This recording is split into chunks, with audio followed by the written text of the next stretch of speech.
चलिए ठीक है, यहाँ पर आगे बढ़ लेते हैं कुछ सवालों की तरफ। हमारे कई सारे व्यूअर्स के जो सवाल हैं यहाँ पर तैयार है।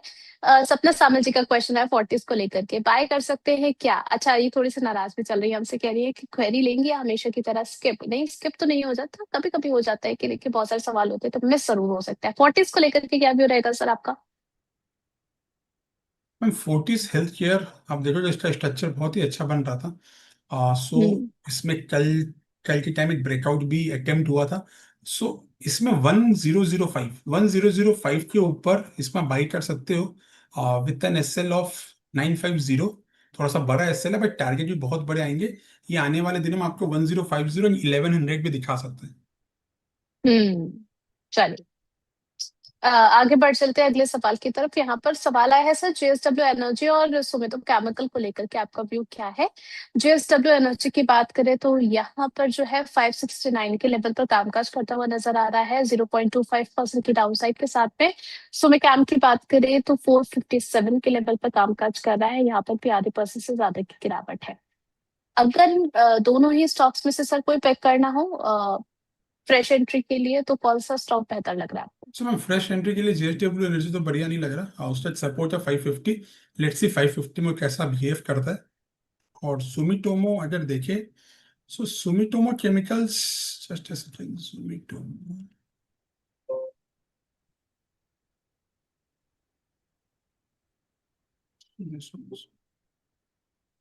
मैम सुमिटोमो केमिकल भी अच्छा नहीं लग रहा। उसमें डबल टॉप का पैटर्न बना था ऑन डेली बेसिस। सो अभी एक सपोर्ट है उसका 440। अगर 440 के नीचे जाता है हम्म। तो हो सकता है और भी गिर जाए। सो दोनों ही स्टॉक में अभी अवॉइड कीजिए आप। Just focus more on Nifty PSU bank, जहाँ पे आपको अच्छी रैली मिल सकती है आने वाले दिनों में। चलिए, अगला सवाल दिलीप कुमार जी का आया है केम्स को लेकर के। अच्छा, इन्होंने यहाँ पर जो है 795 के लेवल पर जो है वो बाय कर रखा है सर। अब पिछले ट्रेडिंग सेशन की बात करें तो इसमें एक अपसाइड मूव भी हमें देखने को मिला था, वहीं पर इन्होंने जो है कुछ बाय किया। अब नीचे गिर रहा है, क्या किया जाए? बने रहे? हम अभी तो बने रहिए और 720 तक स्टॉप लॉस मेंटेन रखिए ऑन क्लोजिंग बेसिस। और जैसे ही थोड़ा सा अपसाइड आएगा तब अपने कॉस्ट में एग्जिट कर लीजिएगा। चलिए, न्यू टारगेट्स क्या देख रहे हैं सर आप ई टू ई नेटवर्क में after split? Ma'am E two E network में अगेन सी वो लास्ट 2-3 दिन से लोअर से जो अपर सर्किट का गेम खेल रहा है। सो हम्म। 380 इज अ बिग सपोर्ट। 380 रुपये में एक बहुत बड़ा सपोर्ट है। अगर उसके नीचे जाता है तो हो सकता है इसे फॉल आए। और न्यू टारगेट हम्म। तो मैम अगेन, अगर ऊपर चलना चालू हुआ अबव 445, तब जाके वो आपको 550 टारगेट आएंगे। बट फॉर टाइम बिंग आप उसमें प्लीज एसएल मेंटेन करके चलिएगा। बिकॉज बहुत ही बड़ी रैली आई थी, उसके बाद में पॉज आया है। So it's hmm. बेटर कि आप एसएल मेंटेन करके चलिए। चलिए ठीक है, नेक्स्ट क्वेश्चन यहाँ पर दीपक जुगत जी का है। ये कह रहे हैं सर, टाटा कंज्यूमर प्रोडक्ट इन्होंने 25 शेयर ले रखे हैं, 1216 की बाइंग प्राइस है। सन टीवी नेटवर्क में 60 शेयर है इनके पास, 610 की बाइंग पर। कह रहे हैं कि दोनों में इनको क्या लॉस बुक कर लेना चाहिए, किसी और स्टॉक में आपका रिकमेंडेशन रहेगा शिफ्ट करने का, या फिर इन दोनों में ही जो है वो होल्ड कर सकते पोजीशन पे? मैम सन टीवी तो ऑलरेडी अब देखो 512 रुपये आ गया है। हम्म। सो अभी प्रॉब्लम है कि जब आदमी एसएल नहीं मेंटेन करेगा तो फिर स्टॉक्स नीचे चले जाते हैं। फिर वहां से हम्म। एग्जिट करने में, होल्ड करने में अगेन बहुत टफ हो जाता है। सो इसने हम्म। इसका आप सन टीवी का एटलीस्ट आप मेंटेन करके चलो stop loss with the level hmm. Of 500। अगर ये 500 के नीचे इस वीक में बंद हो जाता है तो अगेन ये बहुत नेगेटिव होगा सन टीवी के लिए। बिकॉज ये 500 के नीचे बंद हुए हुए इसको एक जमाना हो गया। सो 500 is very hmm. Big support. So 500 please maintain करके चलिए। और टाटा कंज्यूमर, जी, टाटा कंज्यूमर में भी इन्होंने जो है वो इनकी खरीदारी से काफी नीचे लेवल्स आ चुके हैं, 1216 की इनकी पाएंगे। सो टाटा कंज्यूमर अगेन उसने भी अपने वीकली बेसिस देखो सब मूविंग एवरेज के नीचे जा रहा है। सो हम्म। टाटा कंज्यूमर में 1000 1000 रुपए का स्टॉप लॉस मेंटेन कीजिए। और उसमें आप बने रहिए। अगर 1000 के नीचे जाता है तब एग्जिट कीजिए, वरना जैसे ही राइज आएगी आप एग्जिट कर लीजिए। चलिए ठीक है सर, नेक्स्ट इनका क्वेश्चन था टीपी, सॉरी माफ कीजिएगा, टीसीपीएल पैकेजिंग को लेकर के 2591 के लेवल पर कामकाज कर रहा है, आधे परसेंट से ज्यादा की गिरावट है। अब इनके पास इसके 5 share at the price 2620। Long term का इनका जो है वो व्यू है इसका काउंटर को लेकर के क्या आपकी सलाह रहेगी लॉन्ग टर्म के लिए होल्ड करके मैम चलने अभी की? मैम अभी ये रेंज में चल रहा है, ये बहुत ही एक छोटी सी रेंज है, उसमें ही चल रहा है इतने दिनों से। So on hmm. The down side 2500 के आसपास उसका 200 मूविंग एवरेज आता है। ऑन द अपसाइड 2700 के आसपास एक रेजिस्टेंस है, तो भी रेंज में चल रहा है मैम। थोड़ा सा रेंज से बाहर निकलने दो, तभी इसमें क्लियर पिक्चर आएगा कि और अपसाइड कितनी जा सकता है। चलिए ठीक है, नेक्स्ट यहाँ पर क्वेश्चन सर किर्लोस्कर ब्रदर को लेकर के आया है। 1707 पर चल रहा है 0.44 की बढ़त के साथ में। आपका व्यू इस पर जानना चाह रहे हैं। क्वेश्चन है अनुज कुमार जी का, प्राइम मेंबर है। सो मैम किर्लोस्कर ब्रदर्स अच्छा शेयर है। एक एक छोटा सा रेंज चल रहा है अभी। हम्म। उस रेंज का जो अपर रेंज आती है वो आती है 1770। तो सत्रह सौ हम्म। सत्तर के ऊपर जैसे ही क्लोज होगा, आपको इसमें अच्छी रैली मिलेगी ऑफ अराउंड 5 to 10%। तो जस्ट वेट, 1770 के ऊपर क्लोज हो, फिर आप इसको लीजिए, हम्म। अच्छी वाली रैली आने वाली है इसमें। चलिए यहाँ पर गनु बनर्जी का क्वेश्चन आया है, फ्रेश बाय के लिए इनमें से कौन से स्टॉक आपको अच्छे लग रहे हैं सर? कुछ नाम इन्होंने मेंशन करे हैं यहाँ पर। इन्होंने तेजस नेटवर्क जो है हमें सवाल भेजा है, एनएलसी इंडिया, पीएफसी, इनमें से कौन सा जो ऑप्शन है, कौन सा स्टॉक आपको अच्छा लग रहा है? लेवल्स और टारगेट्स भी बता दीजिए शॉर्ट टर्म का भी। मैम एनएलसी इंडिया अभी तो जो 318 में उसका एक टू सपोर्ट है, आज वो कैसे रिएक्ट करता है उसमें न्यूज भी है। So NLC India for the timing avoid करो। ठीक है, वो उसका हम्म। उसका जो उसका रेटेस्ट लेवल इज वेरी नीचे, मतलब 290 में सपोर्ट बनता है, तो रिस्क रिवॉर्ड अच्छा हम्म। नहीं है। पीएफसी पीएफसी मैम, पीएफसी थोड़ा बेटर है, और उतना में से हम्म। पीएफसी में आज बहुत ही अच्छा पैटर्न भी बन रहा है पीएफसी में। So PFC can be bought with an SL hmm. Of 400। PFC अच्छा है, उसको आप ले सकते हो institute of NLC. Hmm. Okay, next Tejas network, इस पर आपका व्यू रहेगा क्या खरीदारी करने का? 529 के लेवल पर चल रहा है, 2.5% ऑलमोस्ट नीचे है। सो मैम तेजस नेटवर्क तो मैम अभी अभी अभी नहीं है अभी। अभी वो बहुत ही इंपॉर्टेंट सपोर्ट है उसका 500। अगर 500 हम्म। तोड़ देता है, तब इश्यू है उसमें वापस से। हम्म। चल, रिया जी का क्वेश्चन आया है, किस प्राइस पर एवरेज करना चाहिए इन्हें कोचिन शिपयार्ड में?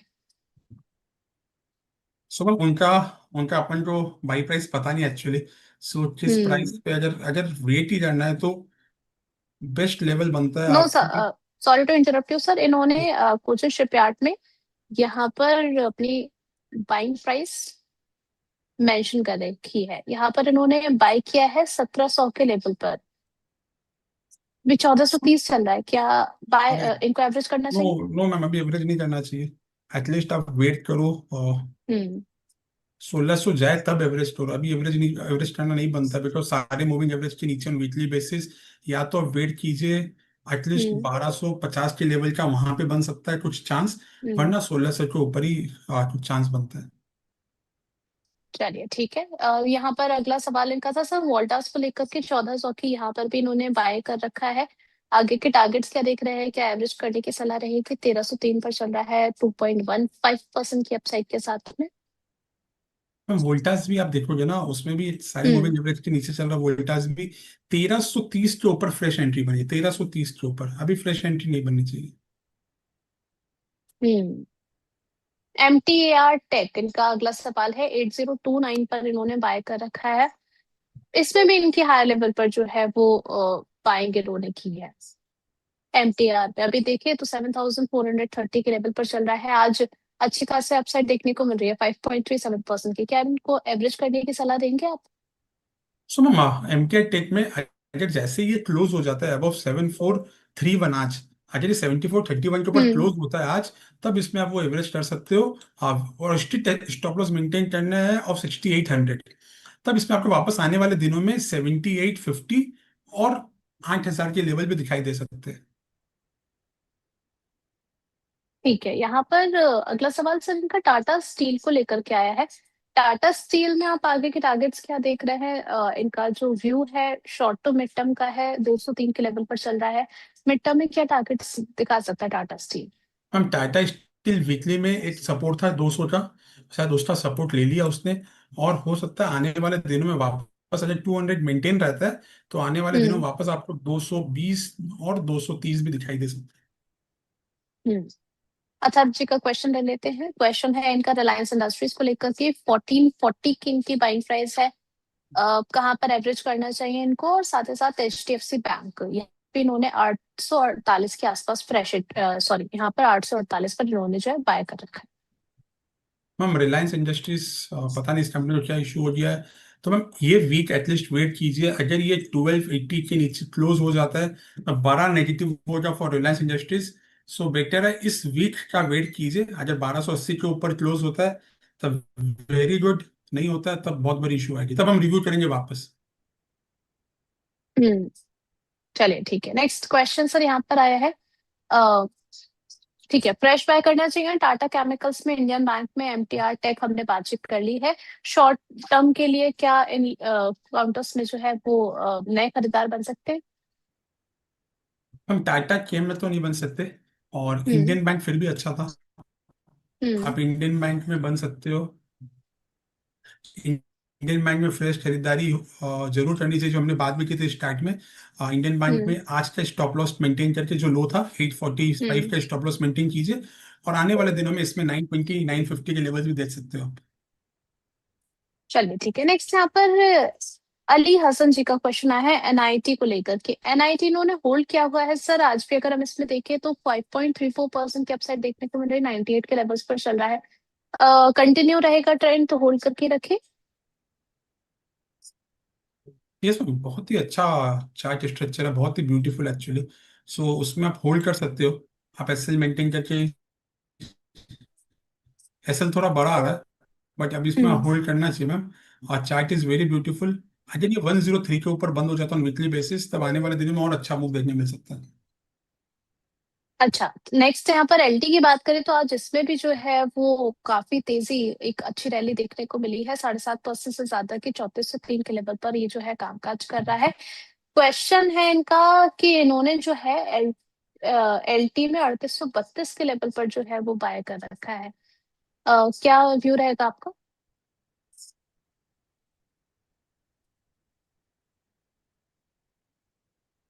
मैम लार्सन में अगर आप देखोगे, ये इसका रेजिस्टेंस आता है 3940।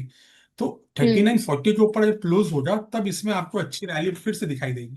तो let it close above 3940। Okay, bank of India इन्होंने 146 पर ले रखा है, short short to mid term targets जानना चाह रहे हैं। क्या व्यू है आपका इसको लेकर के, क्या होल्ड करके रखना है आगे के लिए? हम bank of, bank of India. क्या नाम था मैम नाम? Okay, so ma'am bank of India हमने जैसे कि बात की थी, bank of India is looking very good. So अब बैंक ऑफ इंडिया हम्म। में आराम से बने रहिए, जैसे ये 149 का लेवल क्रॉस होगा आपको बहुत अच्छी रैली मिलेगी टुवर्ड्स 154 और 160। तो बने रहिए बैंक ऑफ इंडिया में। अच्छा चलिए ठीक है, अगला सवाल इनका आया है सर विप्रो को लेकर के। अब इनका clear cut to cut question है कि विप्रो ऊपर नहीं जाएगा क्या? कैसे देख रहे हैं सर विप्रो का फ्यूचर? सो मैम आपको तो हमारा आंसर पता नहीं जाएगा, बिकॉज वो आईटी स्टॉक है, वो बहुत टाइम लेगा जाने के लिए। सो विप्रो में न्यूज भी थी बाईबैक और ये सब की। सो हम्म। विप्रो में सारे सपोर्ट के नीचे है मैम। विप्रो में एक बहुत ही अच्छा सपोर्ट है 175, तो जब तक 175 के ऊपर है विप्रो में बने रहिए, 175 नीचे जाने से इशू चालू हो जाएंगे। चलिए।